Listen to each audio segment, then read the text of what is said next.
Welcome back, friends. We are reading through the Bible this year, 6 days out of the week. Today is the sixth day. Tomorrow is a day off from reading. So if you're behind, you can catch up. Please try to do the reading, not just listen to me talk about one aspect of it. There's a lot more in the reading that I'm not talking about. Today's passage is Genesis chapter 25 through 28 in the description. You can click a link that will give you the plan and more information about what it is that we are doing. I want to talk about Genesis chapter 26 in these few moments that we have together. We're now talking about Isaac as an adult, and we're talking about the second generation. So this is really some interesting stuff as we talk about what happened in Abraham's life, now his son Isaac, and what's going to happen in his life. His father is dead. He's now kind of the man of the family, so to speak. And let's see some of what's going on here in the second generation. The first thing we can see in chapter 26, verse 3, is the reaffirmation of God's covenant promise. Right? And the idea that we need to repeat, continue to teach God's promises, God's will, and God's ways to the next generation. And God reaffirms that to him. Let me read a few verses, starting in verse 3. Stay in this land for a while, and I will be with you, and I will bless you.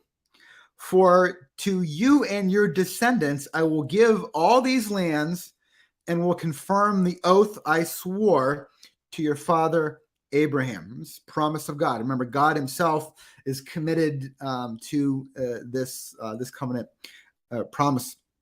Verse 4, I will make your descendants as numerous as the stars in the sky and give them all these lands. And through your offspring, all nations on earth will be blessed because Abraham obeyed me and did everything I required of him, keeping my commands, my decrees, and my instructions.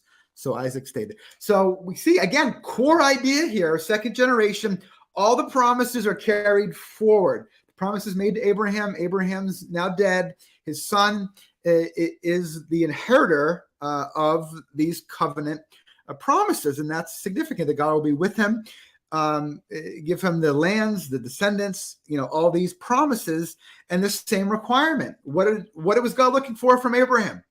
What was God looking for and saw in Noah? What was God looking for and didn't find in Adam and Eve?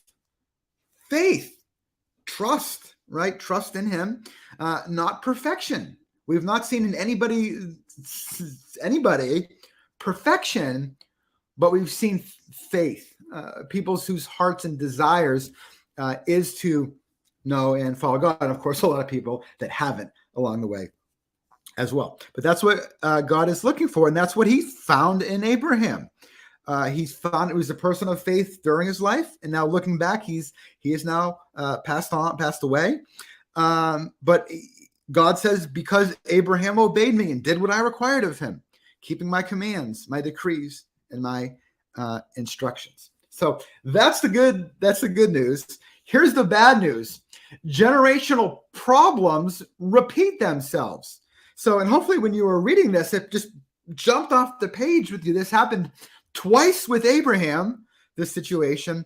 And now it happens with Isaac, with one of the same kings. He should have learned better too, maybe, right?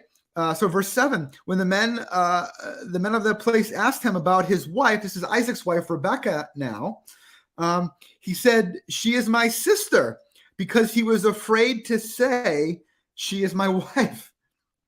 And the same pattern repeats itself. There's problems that come to these people who don't know, because Isaac doesn't tell them the truth. Right? And he says, I was afraid to say she is my wife. He thought because of this, they might kill me on account of Rebekah, because she's beautiful. So this, without getting into the story, you need to read the whole thing. So God's promises are true generation to generation. What God is looking for is consistent generation to generation faith and trust, right? In devotion to him. But the things that we don't really deal with and solve repeat themselves. They might repeat themselves anyway, right? We have a tendency as humans to make the same mistakes again and again and again. But it seems like with the repeated situation with Abraham,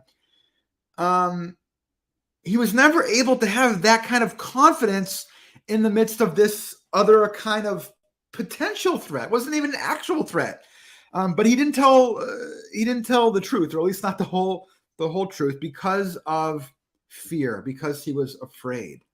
And we'll see this idea of fear and courage come up a lot, right, in the biblical story as we sort of go on now.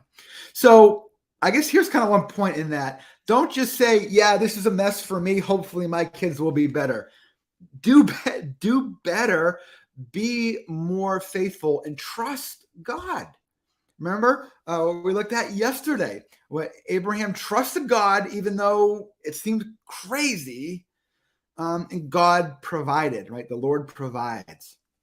So our responsibility is not to live in fear, but to live in trust, even when the outcomes seem uncertain, and believe that God will provide. Why? Because of his covenant promises, not just because of a wing and a prayer, but because God said, I will bless you and your descendants, right?